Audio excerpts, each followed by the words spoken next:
If you're trying to access your Hostinger email, this video will show you exactly how to log in just a few simple steps. Whether you're checking a work inbox, a personal domain email, or you just set up your first email account on Hostinger, the process is quick once you know where to go. And if this tutorial helps you out, go ahead and hit that like button and subscribe for more easy tech guides just like this. Alright, let's get started. First, open your web browser. You can use Chrome, Firefox, Safari, or any browser you prefer.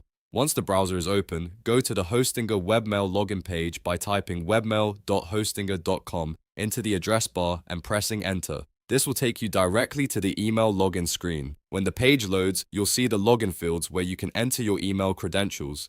In the email field, type your full Hostinger email address exactly as it was created. Make sure there are no spelling mistakes and that you use the correct domain name. Then move to the password field and enter your email password carefully. If you've saved the password in your browser or password manager, you can use that here as well, but always make sure you're logging in on a device you trust.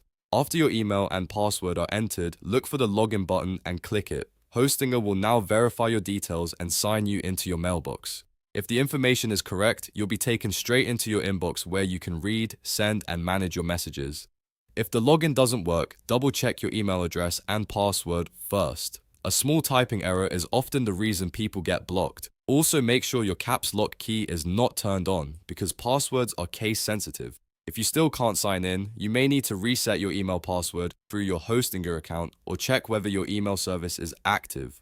Once you're logged in, you can start using your Hostinger email normally. From there, you can open the incoming messages, compose new emails, organize your folders, and manage your account like any standard webmail service. The best part is that everything is accessible right from your browser, so there's no need to install extra software unless you want to connect it to an email app. So that's how to log in to Hostinger email. It really only takes a browser, your email address, your password, and a quick click on login. If this tutorial made the process easier, make sure to like this video and subscribe so you don't miss the next simple how-to guide. Thanks for watching, and I'll see you in the next one.